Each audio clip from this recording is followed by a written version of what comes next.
인생을 살면서 두렵고 떨리는 순간들이 있습니다. 특별히 목사에게 있어서 그런 순간들 중 하나를 뽑으라면 목사 안수 받을 때를 빼놓지 않을 수 없어요. 목사 안수를 받는다는 것이 한번 안수 받으면 물을 수 있는 게 아니거든요. 그래서 내가 어떤 목사가 될까, 어떤 목회를 할까, 여러분 이런 거에 대한 기도와 고민으로 그 준비를 함께 감당하고 감격으로 안수를 받게 됩니다. 저에게도 그런 시간이 있었습니다. 그래서 안수 받을 때 많이 고민하고 또 어디 가서 따로 시간을 내어서 기도하고 했던 기억이 있어요. 그렇게 하면서 목사 안수를 받는 거지요. 그런데 여러분, 목사 안수를 받을 때 그런 부분만 고민하느냐? 실은 그렇지 않습니다. 보다 실제적이고 현실적인 고민도 하는데 그 고민의 거리 중에 하나가 무엇이냐면 축도입니다. 안수를 받으면 여러분 첫 축도를 해야 돼요. 저희도 작년에 고석준 목사님이 안수받고 와서 첫 축도했던 거 기억하실 텐데 제가 알기로는 김 목사님도 아마 작년에 안수받았으니까 그렇게 했을 것입니다. 이 첫 축도가 얼마나 떨리는지 몰라요. 저도 제가 자랐던 교회에서 정말 부모님 같은 성도님들 앞에서 첫 축도를 해야 됐는데 많이 두렵고 떨렸습니다. 그거에 대한 부담감이 있는 거지요. 동시에 여러분 축도를 준비하면서 고민하는 부분이 있어요. 뭘 고민할까요?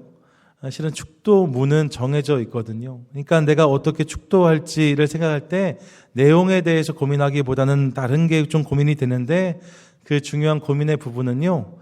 손을 어떻게 들지에 대한 고민이에요. 여러분 축도하실 때 보면 목사님들이 손 드는 포지션이 좀 다르시거든요. 아세요?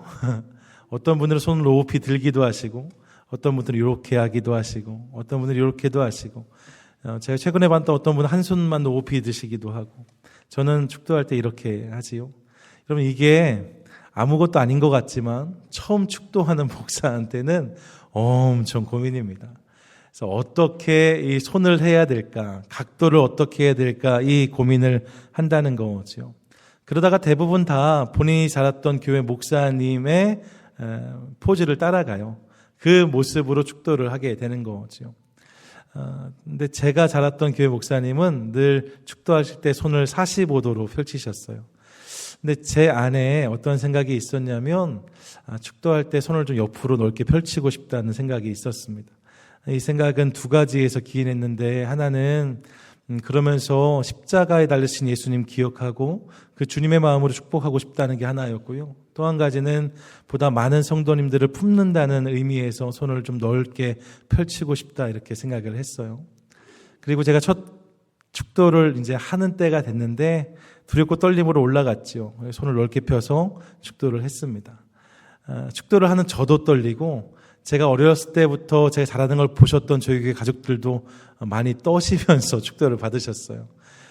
축도 끝나고 예배 마치고 나오는데 한 권사님이 저한테 오셨어요. 제가 이분이 무슨 말씀 하시려고 그러나 했더니 이분이 저한테 유 목사님 오늘 감사해요. 그러더니 근데 목사님 처음이라 잘 모르는 것 같은데 축도할 때 손을 위로 들어야 돼. 이렇게 저한테 말씀해 주셨어요. 그럴 수 있겠다 생각했고 하지만 그 이후에도 전 늘 이렇게 축도하고 있습니다. 여러분 이런 부분이 있어요. 그런데 여러분 그거 아세요? 축도만 그런 거 아닙니다.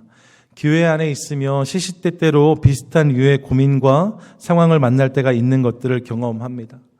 교회는 기본적으로 성경 위에 세워지는 공동체이지요. 그런데 교회의 모든 부분이 다 성경 안에 선명한 답을 찾을 수 있는가? 실은 그렇지 않아요. 교회는 성경 위에 세워진 공동체가 맞지만 하지만 교회 생활 중에서는 성경에서 나오지 않는 부분이 많이 있다는 것을 우리가 경험할 때가 있습니다.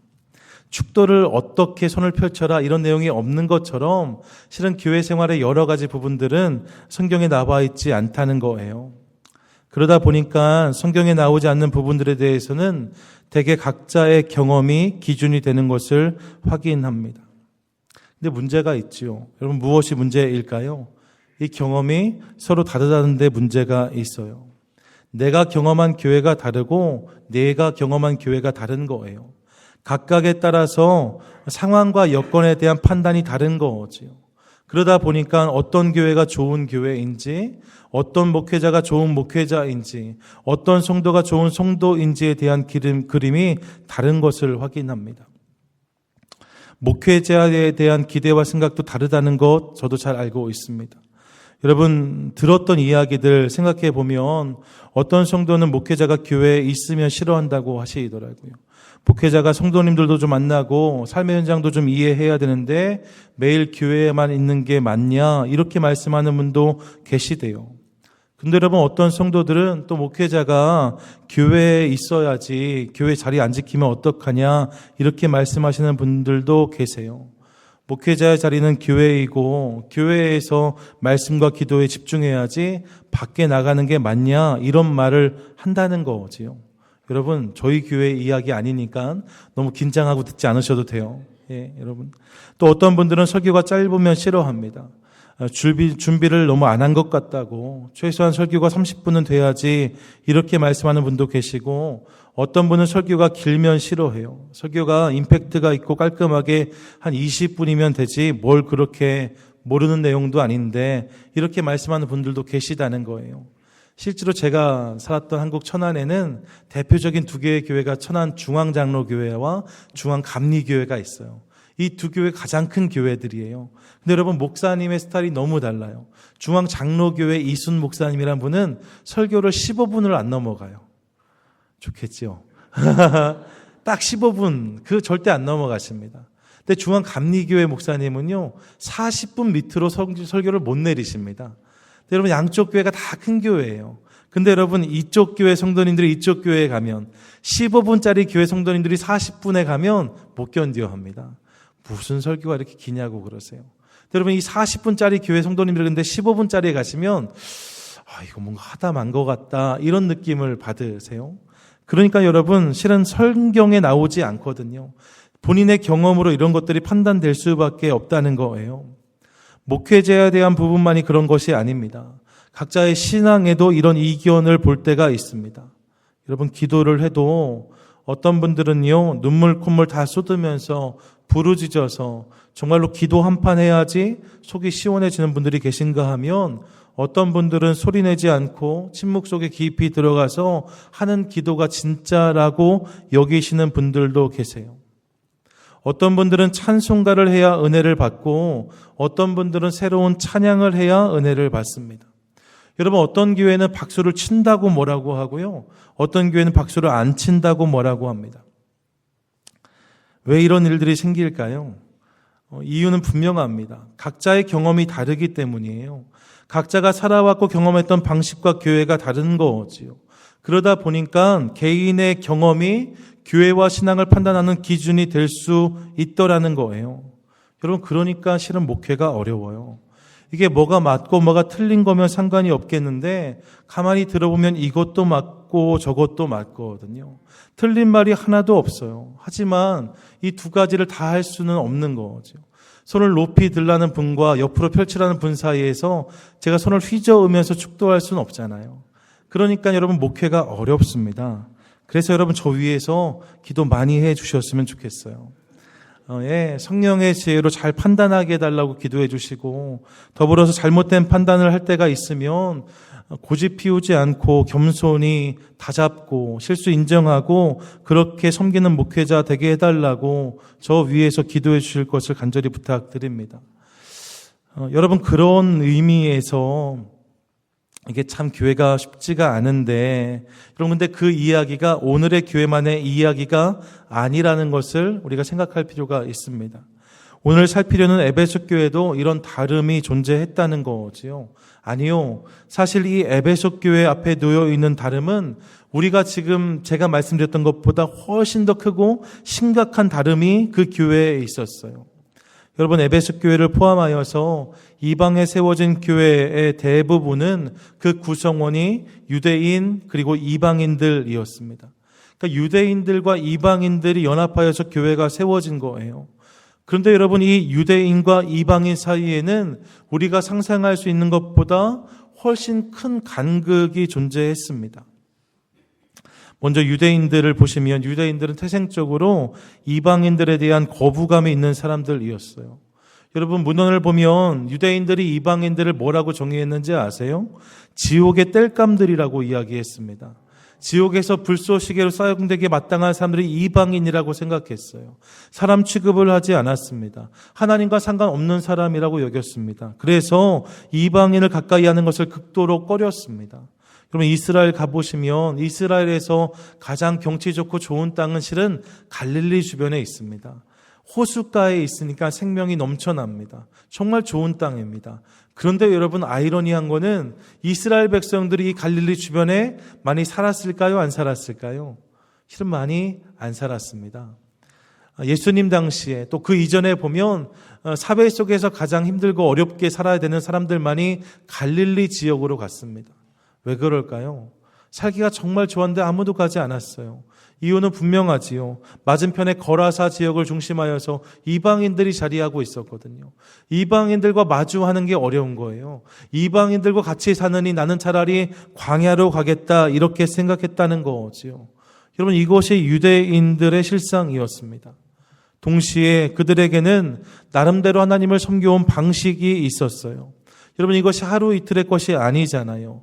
수천 년 동안 출애굽 이후에 성막이 움직이면서 다윗 시대에 성전이 지어지면서 여러분, 그렇게 하나님을 어떻게 예배하는지, 어떻게 찬양하는지, 어떻게 경배하는지가 전통으로 자리 잡아서 그들에게 이어져 내려왔습니다. 이게 유대인이었어요. 한편 이방인들에게도 이러한 부분이 있었다는 것은 마찬가지였습니다. 여러분, 이방인들도 유대인들에 대한 거리감이 분명히 있었어요. 더불어서 각자의 문화와 관습도 그들 안에 분명히 존재했습니다. 특별히 오늘 살피는 에베소 보시면 여러분, 지금도 세계 8대 불가사의 중에 하나가 아데미 신상이거든요. 그런 어마어마한 신상이 어떻게 그 땅에 세워졌을까, 이렇게 생각한단 말이에요. 여러분, 그 아데미 신상과 신전이 있었던 도시가 에베소였습니다. 도시 한복판에 그 신상이 있었고 그 도시에 있는 모든 사람이 다 그것으로 먹고 살았습니다. 그러니까 여러분, 에베소는 상당히 종교적인 도시였어요. 그렇기에 복음이 들어오기 전까지는 각자의 방식으로 신을 섬기고 예배하는 모습이 그들 가운데 있었다는 거지요. 그러니까 여러분, 이렇게 서로 다른 둘이 모여서 하나의 교회가 되었다. 여러분, 이게 얼마나 쉽지 않았겠어요. 여러분, 그냥 교회, 내가 예수님 믿는다로 교회 생활이 끝나는 게 아니잖아요. 예전에 보니까 평생을 불자로 살아오셨던 분이 따님의 전도를 받고 교회에 오셨는데 처음 오신 교회가 어색했지만 그래도 은혜를 받으신 것 같아요. 그래서 나가시면서 목사님하고 인사를 해야겠다 하고 담임 목사님 서 계신 곳으로 나가면서 인사하다가 목사님 앞에 서더니, 주지 목사님 말씀이 참 좋으시네요. 성불하세요. 이렇게 했다는 이야기 여러분 들어보셨잖아요. 여러분, 평생 동안 살아온 생활의 패턴, 신앙의 패턴이 있으니까 실은 교회라는 한 공동체에 모여 있을 때 이런 다름이 분명히 드러났을 거라는 거예요. 그러니까 여러분, 이 교회 안에 왜 갈등의 요소가 없었겠습니까? 복음으로 그리스도인이 되었지만 신앙의 스타일, 예배의 스타일, 기도의 스타일 등등 다양한 영역에서 나름대로의 다름과 다른 정의들, 다른 기준들이 그들 가운데 있었다는 거예요. 이 모든 것들이 그들 안에 다름으로 존재했고, 그래서 여러분, 이방에 세워진 모든 교회 안에는 이런 갈등의 씨앗이 늘 상존하였습니다. 그래서 에베소서만이 아니라요, 모든 서신서를 보면 기본적으로 하나됨을 강조해요. 이유가 어디 있을까요? 이런 다름이 한 교회 안에 있었기 때문입니다. 특별히 에베소는 더 그랬다 생각할 수 있고, 여러분, 이것이 에베소서의 배경이라고 말씀드릴 수 있어요. 그러다 보니까 이런 상황 속에서 하나님이 기뻐하시는 주님의 뜻을 이루는 교회의 모습은 어떤 것인가에 대해서 근본적인 원칙이 세워져야 됐고, 그래서 에베소 교회를 개척했던 바울은 이 에베소 교회와 주변 교회들을 향하여서 주님이 원하시는 교회로 서기 위해서는 꼭 기억할 것이 있다. 여러분, 이 당부를 하기 위해서 에베소서를 쓴 거지요. 여러 가지 기준, 또 각자의 생각이 있겠지만 이 부분만큼은 분명해야 그것이 교회이고, 그렇기 때문에 이것을 잘 기억하라는 메시지가 에베소서에 담겨 있습니다. 그래서 에베소서를 교회를 위한 복음서라고도 말해요. 특별히 여러분 이 중에서 오늘은 에베소서 2장을 중심으로 해서 바울이 말하는 교회를 생각해 보려고 합니다. 여러분 에베소서 2장 본문을 통해 알게 되는 주님이 뜻하시는, 주님이 원하시는 교회의 모습은 어떤 것일까? 우리가 꼭 기억해야 될 것이 무엇인가? 크게 세 가지를 생각해 볼 수 있는데요. 먼저 본문을 보시면 사도 바울은 교회에 대해 가르치면서 무엇보다 먼저 우리가 은혜로 구원받은 자들인 것을 기억하라고 말씀하고 있습니다. 무엇을 기억하라고요? 내가 은혜로 구원받았다, 이것을 기억하라는 거예요. 성도로의 부르심을 기억하라는 거지요. 본문 8절과 9절인데요. 우리 함께 읽겠습니다. 시작. 너희는 그 은혜에 의하여 행위에서 난 것이 아니니 이는 누구든지 자랑하지 못하게 함이라. 아멘. 여러분 이 말씀 드렸지만 지금 에베소서의 관심은 어디에 있어요? 교회에 있습니다. 바울은 어떤 교회가 하나님이 원하시는 교회인가, 어떤 교회가 주님 마음에 합한 교회인가를 전하기 위해서 펜을 들었습니다. 그런데 여러분 오늘 본문을 보니까 바울이 그렇게 하나님 원하시는 교회를 이야기하면서 그 시작에서 교회는 이라고 말하지 않아요. 교회는 이래야 한다, 저래야 한다라는 말로 교회에 대한 설명을 시작하지 않습니다. 대신 바울은 무엇으로 이 이야기를 시작합니까? 너희는 이라고 말해요.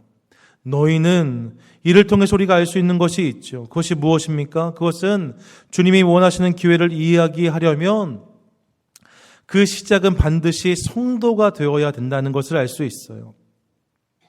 좋은 교회됨의 시작은 좋은 성도됨이라는 거지요. 여러분 흔히 우리가 좋은 교회가 되려면 이라는 주제로 이야기가 시작되어지면 그 문장의 주어는 늘 교회는 혹은 교회가가 됩니다. 교회는 예배가 어때야 되고, 교회는 교제가 어때야 되고, 교회가 사역을 어떻게 진행해야 되고, 교회가 소그룹을 어떻게 해야 되고, 교회가 전도회는 어떻게 해야 되는지, 여러분 이런 생각들이 다 떠올라요. 교회에 대한 세미나를 가도 그 관심은 늘 교회에 있습니다. 그런데 여러분 바울은 이 교회됨에 대해서 이야기할 때 그렇게 교회는 이라고 시작하지 않아요. 대신 너희는 이라고 시작한다는 거예요. 가장 먼저 무엇을 주목하는 것입니까? 성도됨을 주목하는 거예요. 예수 그리스도 안에서 은혜로 인해 내가 구원을 받았다는 확신과 이 구원이 내 행위나 공로가 아니라 하나님의 선물이고 하나님의 은혜라는 고백이 있어야 거기로부터 하나님의 교회는 세워지기 시작한다는 거지요. 여러분 하나님의 교회는 거기부터 시작된다고 바울은 말하고 있는 거예요. 내가 좋은 성도가 되는 것, 내가 진짜 성도가 되는 것, 여러분 거기가 교회의 시작이라는 거지요. 반대로 말씀드리면 아무리 교회가 이렇다 저렇다 말을 많이 해도, 기가 막힌 아이디어가 있고 좋은 의견이 있다 해도 여러분 내 안에 구원의 감격과 기쁨이 없고 내가 거듭난 그리스도인이 아니면 여러분 우리는 결단코 하나님 기뻐하시는 교회를 세워갈 수 없다는 것입니다. 이것을 기억할 필요가 있어요. 그러므로 교회는으로 시작되는 게 아니라 나는에서 시작되는 거예요. 우리는에서 시작되는 거예요. 우리가 거듭난 그리스도인이 되고 우리 안에 이 구원의 감격이 충만할 때에 거기로부터 하나님께서 기뻐하시는 교회가 세워지기 시작한다는 거지요. 여러분 강한 군사가 강한 군대를 만드는 것처럼 좋은 교회는 좋은 성도에서 시작되어집니다. 그러므로 주님 뜻을 이루는 교회가 되기 위해 우리가 가장 먼저 해야 될 것, 우리 가장 먼저 점검해야 될 것은 내가예요. 교회가가 아니라 내가 주님 앞에서 구원받은 거듭난 성도인가, 이 질문을 해야 된다는 거지요. 이 부분이 분명하지 않으면 우리가 아무리 주님의 뜻을 이루는 교회를 말해도 그 결과는 그렇지 않을 수 있다라고 오늘 성경은 말씀합니다. 사랑하는 여러분, 그렇기에 전 저와 여러분이 올 한 해 주님의 뜻을 이루는 교회가 되기 위해서 먼저 우리 한 사람 한 사람 우리 안에 구원의 감격과 확신이 더 분명히 자리할 수 있기를 간절히 소망합니다. 우리 한 분 한 분이 거듭난 그리스도인으로 온전히 설 수 있기를 소망합니다. 거기부터 시작하는 거예요. 그게 무너져 있으면 교회는 세우기 어려운 거지요. 그러므로 사랑하는 여러분, 올 한 해 날마다 우리가 이것을 점검함으로 십자가를 바라볼 때 우리 안에 은혜의 감격이 흐를 수 있기를 간절히 소망합니다. 예수님을 부를 때 우리 안에 그 사랑과 감격이 넘칠 수 있기를 소망합니다. 그게 성도됨이에요. 여러분, 거기서부터 하나님이 원하시는 교회는 세워진다라고 성경은 말씀하고 있습니다. 더불어 교회는 이렇게 내가 구원받은 하나님 백성이다라는 성도됨에서 시작되는데, 그렇다고 이 성도됨에서 교회가 완성되는가? 성경 그렇지는 않다라고 말씀해요. 주님이 원하시는 교회로 세워지기 위해서 성도됨이 시작인데 그 다음 단계가 있다는 거지요. 그 다음 단계가 무엇일까요? 오늘 성경을 보시면 그것이 연결됨이라고 말씀하고 있어요. 무엇이라고요? 연결됨이요. 성도됨이 연결됨으로 이어지면서 거기에 교회가 세워지게 된다는 거예요. 본문 16절부터 18절까지 본문을 보시면 이렇게 말씀하는데요. 우리 한번 같이 읽도록 하겠습니다. 함께 읽겠습니다. 또 십자가로 이 둘을 평안을 전하시고 가까운 데 있는 자들에게 평안을 전하셨으니 이는 그로 말미암아 우리 둘이 한 성령 안에서 아버지께 나아감을 얻게 하려 하심이라. 아멘. 예, 여러분, 십자가가 어떤 일을 합니까? 기본적으로 우리는 십자가를 통해서 우리의 죄를 용서받습니다. 십자가를 통해서 우리가 구원의 은혜를 경험합니다. 맞습니다. 그런데 여러분, 십자가의 역할은 그것만이 아니라고 성경은 말씀하고 있어요. 그럼요. 16절 보니까 십자가로 화목하게 하려 하심이라 라고 선포합니다. 18절을 보니까 우리 둘이 한 성령 안에서 아버지께 나아감을 얻게 하려 하심이다 라고 선포하고 있어요. 무슨 말입니까? 여러분, 십자가를 통해서 내가 구원을 경험합니다. 십자가를 통해서 내가 그리스도인이 됩니다. 맞아요. 그런데 그게 다가 아니라 십자가를 통해서 또한 어떤 일이 벌어진다고요? 우리가 화목하게 된다고요. 우리가 하나 되게 하셨다라고 성경은 말씀하고 있습니다. 사랑하는 여러분, 예수 그리스도께서 나를 구원해 주셨습니다. 그것으로 우리 한 사람 한 사람이 성도가 되었습니다. 그런데 여러분, 그렇다고 해서 그 한 사람을 우리는 교회라고 부르지 않아요. 교회는 거기서 완성되는 게 아니라는 거지요. 그럼요. 내가 받은 구원의 기쁨과 감격을 가지고 이제 그런 성도들이 하나둘씩 연결되기 시작할 때, 그런 성도들이 함께 머물기 시작할 때 그 성도들이 서로의 다름을 넘어서 십자가 안에서의 화목을 경험하고 하나됨을 힘써 지키기 시작할 때, 그때 그곳에 주님의 교회는 세워지게 되는 거지요. 그래서 본문 20절과 21절은 이렇게 말씀해요. 20절 보니까 하반절에 그리스도 예수께서 친히 모퉁이 돌이 되셨느니라 말씀하고, 21절에 그의 안에서 건물마다 서로 연결하여 주 안에서 성전이 되어가고 라고 말씀합니다. 여러분, 기본적으로 교회는 예수님이 모퉁이 돌이래요. 맞죠? 이 예수 그리스도를 인하여서 그리스도인 되는 것, 그게 먼저예요. 그런데 여러분, 그게 다가 아니라 그리고 나서 그의 안에서 서로 연결됨으로 성전, 즉 교회가 되어간다라고 오늘 성경은 말씀하고 있습니다. 어떻게 해요? 서로 연결됨으로요. 서로 연결됨, 이때 쓰이는 헬라어 단어가 슈나르몰 로게오란 단어예요. 근데 여러분, 이 슈나르몰 로게오란 단어는 정확한 의미를 보시면 함께 짜 맞춰지다, 서로 들어맞게 결합되다라는 의미를 가지고 있습니다. 여러분, 그게 교회라는 거예요. 그냥 예수 믿는 사람들이 같이 와서 앉아 있는 것이 교회가 아니라 그 성도들이 함께 마음을 다하고 힘을 다하여서 맞춰지는 거예요. 짜 맞춰지는 것, 함께 결합되는 것, 그게 교회라는 거지요. 여러분, 아이들 레고 장난감 선물해 보신 적이 있을 거예요. 박스를 열고 그 안에 포장을 뜯으면 레고 조각들 파트가 쏟아져 나옵니다. 여러분 보시면 근데 그 파트가 하나같이 달라요. 색깔이 다르고 크기가 다릅니다. 어떤 건 기역자 모양이고, 어떤 건 길다랗고, 어떤 건 짧고, 어떤 건 두껍고, 어떤 건 얇습니다. 그런데 여러분, 이게 왜 다를까 하지 않고 그 다름을 인정하면서 설명서를 펼쳐서 그 설명서대로 이제 한 조각 한 조각 조각하기 시작하면, 결합하기 시작하면, 짜 맞추면, 들어맞게 결합하기 시작하면 잠시 뒤에는 그곳에서 우리는 근사한 자동차를 발견합니다. 비행기가 나옵니다. 여러분, 큰 로봇가 만들어지는 것을 확인할 수 있습니다. 교회도 이와 같다는 거예요. 여러분, 에베소 교회 안에, 초기 이방에 세워진 교회 안에 이런 다름이 분명히 존재했습니다. 이방인과 유대인 사이에 다름이 있었어요. 살아온 배경과 환경, 경험의 차이에서 만들어지는 다름이 있었습니다.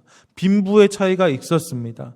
주인과 종이라는 신분의 차이에서 오는 다름도 그들 가운데 존재했습니다. 에베소서 뒤를 보시면 그 내용까지 다루고 있는 모습을 확인할 수 있어요. 그런 다름이 분명히 있었다는 거지요. 하지만 이 다름을 넘어서 서로가 서로에게 연결되고 결합될 때에 바로 거기에 교회가 세워졌다라고 성경은 말씀하고 있다는 거예요. 사랑하는 여러분, 그러므로 저는 우리 교회 성도들은 다 똑같아야 된다라고 생각하지 않습니다.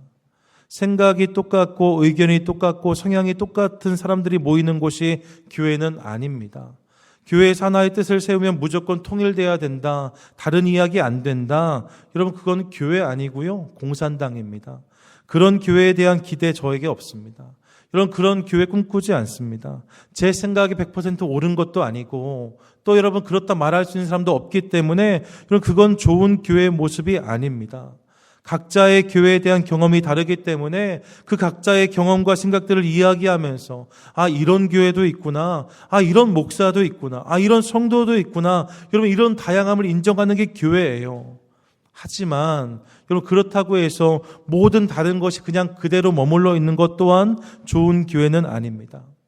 그 모든 다름이 함께 모여서 다르지만 이제 예수 그리스도로 인하여서 내가 구원받았고 너도 구원받았다는 이 성도됨을 공통 분모로 하여서 서로의 다름을 인정하고 품어주면서 더 나은 것들은 취하고 더 부족한 것들은 채워주면서 그렇게 서로가 서로에게 연결됨으로 우리를 향한 부르심에 응답하는 공동체가 교회라는 거지요.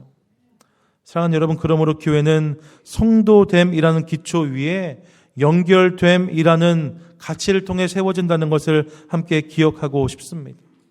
이 성도됨과 연결됨 없이 세워지는 교회는 없습니다. 이 성도됨과 연결됨이 분명히 자리할 때에 거기에 교회가 위치하게 된다는 거예요. 이 사실을 기억함으로 다름을 넘어서 연결됨으로 나아가는 우리 모두 또 우리 교회가 될 수 있기를 간절히 소망합니다. 끝으로 교회를 생각할 때에 성도됨과 연결됨이 중요하다고 말씀을 드렸는데 그럼 그렇다고 해서 이 두 가지를 통해서 교회가 완성되는가? 그럼 그렇지 않다라고 성경은 말씀합니다. 교회는 성도됨과 연결됨을 통해서 세워지는데 그렇다고 이 둘을 통해서 완성된 공동체가 경험되는 것은 아니라는 거예요. 대신 성경은 무엇을 말씀합니까? 이를 통해서 교회는 완성된 공동체가 아니라 지어져가는 공동체다라고 성경은 말씀하고 있어요. 어떤 공동체라고요? 지어져가는 공동체요. 본문 22절 말씀인데요. 함께 읽겠습니다. 시작. 너희도 성령 안에서 하나님이 거하실 처소가 되기 위하여 그리스도 예수 안에서 함께 지어져 가느니라. 뭐라고 말씀해요? 함께 지어져 가느니라. 사실 여러분 오늘 본문 전체에서 제 가슴을 가장 뛰게 했던 말씀 바로 이 부분이에요. 함께 지어져 간다는 거지요. 여러분 오늘 교회를 보면요, 늘 부족함이 있어요. 어떤 교회를 말하지 않아도 모든 교회가 다 마찬가지입니다. 여러분 언론에 오르내리는 교회들만 문제가 있는 게 아니라 우리가 일상에서 경험하는 모든 문제가 모든 교회가 다 부족함을 가지고 있어요. 그래서 여러분 미국의 대표적인 복음주의 작가 필립 얀시는 우리 시대의 교회에 대해서 책을 쓰면서 그 책의 제목을 교회, 나의 사랑, 나의 고민이라고 했습니다. 교회가 나의 사랑인 것이 분명하지만 동시에 고민의 이유이고 꺼리이기도 하다는 거죠.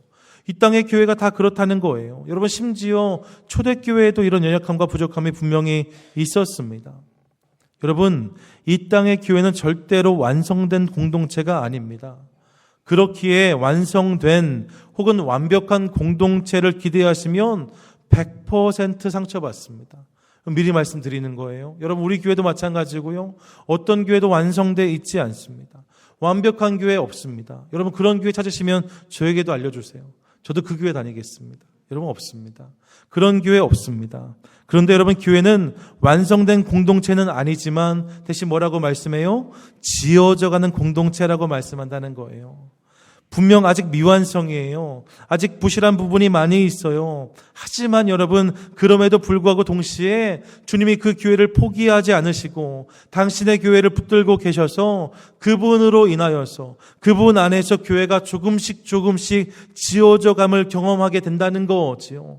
여러분, 그 공동체가 교회라고 성경은 말씀하고 있어요. 여기에 교회의 소망이 있는 거지요. 예수 그리스도가 교회의 머리가 되셔서 당신의 교회를 절대로 포기하지 아니하시고 조금씩 지어 가신다는 데에 우리의 소망이 있는 거예요. 교회의 감격이 있는 거예요. 여러분, 사람을 보면, 사람을 기준하면 여전히 부족하고 불안합니다. 그럴 수밖에 없잖아요. 하지만 여러분, 교회는 사람에 의해서가 아니라 하나님에 의해서 지어져는 공동체라고 지난주에도 말씀드렸어요. 그럼 이게 중요한 거지요. 주님이 이 교회를 포기하지 않으신답니다. 예수 그리스도가 이 교회를 놓지 않으신답니다. 그리고 이 교회가 지어져 가도록 여러분 함께 지어져 가느니라가 현재 수동태예요. 현재형으로 진행되고 동시에 그분이 하시는 일이라는 거예요. 스스로 할 수 있는 것이 아니라 여러분 그렇게 교회 공동체를 붙드신다고 성경은 분명히 말씀하고 있다는 거지요. 그러므로 이 사실을 기억함으로 그 소망으로 교회를 바라보고 그 소망으로 교회를 축복하는 저와 여러분 될 수 있기를 간절히 소망합니다. 함께 지어져 가느니라. 여러분, 이 말을 쉽게 말하면 이렇게 되지 않을까 생각해 보았습니다. 뭐요? 공사 중이요. 여러분, 공사장에 가면 이렇게 써붙여 있어요. 공사 중 통행에 불편을 드려 대단히 죄송합니다. 그리고 그 밑에 뭐라고 써 있습니까? 현장 소장 100 이렇게 써 있습니다. 여러분, 이게 공사장에서 우리가 만나는 표지판이에요. 여러분, 이 땅의 모든 교회에도 붙어있는 표지판이 있죠. 동일합니다. 우리가 함께 지어져 가는 중이니까 우리는 공사 중이에요. 그래서 이렇게 붙이는 거예요. 공사 중 불편을 드려 대단히 죄송합니다. 여러분, 그렇기 때문에 때로는 불편하기도 할 수 있다는 거예요. 어려울 수 있어요. 때로는 이게 완성되기는 하는 건가라는 자조 섞인 질문이 나올 때도 있어요. 교회가 정말로 하나님의 소망인가 이런 생각이 들 때가 있다는 거지요. 하지만 여러분, 그런 생각이 찾아올 때 우리 시선이 이 문장 아래로 향합니다. 거긴 이렇게 쓰여져 있어요. 뭐라고 쓰여져 있습니까? 하지만 포기하지 마십시오. 곧 완성됩니다. 교회의 머리 예수 그리스도 100. 여러분, 우리 교회 현장 소장이 예수님이세요. 그분이 이 일을 감당하시겠다고 말씀하십니다. 사람은 그럴 수 없지만 하나님은 하실 수 있어요. 여러분, 이 가든 그로브 길로 쭉 가다 보시면 제 정확한 기억인지 모르겠는데 아주 몰골이 좋지 않은 큰 건물이 공사 중간에 있는 것 여러분 보시지요. 저는 이 동네 와서 오래되지 않아서 자세한 이야기 못 들었는데 제가 들은 바로는 한인사회에서 컨소시엄 구성해서 거기에 큰 몰을 지으려고 했다가 그게 잘 되지 않았다는 말씀을 들었어요. 여러분, 처음부터 그렇게 하려고 했던 게 아니에요. 얼마나 많은 계획을 짰을까요? 덩어리가 엄청 크잖아요. 큰 재정이 필요하잖아요. 누가 그 일을 허투루 했겠습니까? 하지만 여러분, 사람은 성심전력을 다해도 그렇게 마무리될 수밖에 없을 때가 있어요. 건물을 짓다가 스탑될 수밖에 없는 거지요. 아무리 탁월한 현장 소장이 있어도 사람이 하는 일은 그럴 수 있어요. 하지만 교회의 현장 소장은 예수님이시랍니다. 그분이 교회의 머리시라고 말씀해요. 그리고 그분이 꼭 이루실 거다라고 성경은 말씀하고 있습니다. 그렇게 이 사실을 믿음으로 받고 확신하는 저와 여러분, 그런 우리가 교회로 함께 지어져 감을 경험하게 된다는 거지요. 사랑하는 여러분, 이 감격과 은혜가 우리 삶 가운데 있게 되기를 간절히 소망합니다. 교회 안에 여러 다름이 있을 수 있습니다. 여러분, 정답이 없어요. 제가 손을 이렇게 하는 것과 이렇게 하는 것, 여러분 정답은 없어요. 하지만 여러분, 우리가 함께 지어지는 공동체로 서는 것, 그것은 아주 중요한 일인 거지요. 이 세 가지를 기억하고 붙들 때에 우리가 주님 기뻐하신 교회로 세워질 수 있다라고 말씀하세요. 그 세 가지가 무엇입니까? 성도됨, 연결됨, 그리고 주 안에 지어져감.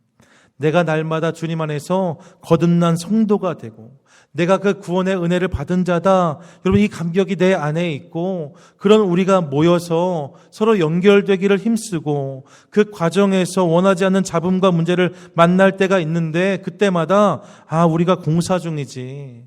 우리가 공사 중이지. 하지만 현장 소장이 예수님이시니까 그분이 결국 완성하실 거다. 여러분, 이 믿음이 있을 때 우리 모두는 주님께서 원하시고 기뻐하시는 교회 성도로 세워지게 될 줄로 믿습니다. 여러분, 옆에 분들과 한 번만 인사해 주세요. 우리가 공사 중이래. 인사하겠습니다. 시작. 우리가 공사 중이래. 우리가 공사 중이래. 여러분, 우리가 공사 중이에요. 저도 공사 중입니다. 언더 컨스트럭션이라고 하지요.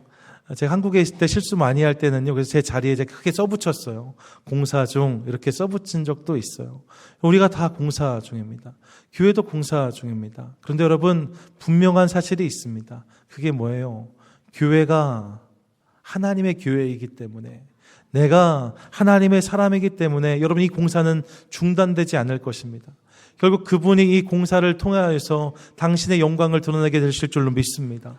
바랑이 이 사실을 기대함으로, 날마다 하나님을 소망하고 기대함으로 주님 기뻐하시는, 주님 뜻을 이룬 교회로 세워지고 그런 인생을 살아가는 저와 여러분, 우리 모두가 되시기를 주님의 이름으로 간절히 축원드립니다. 아멘.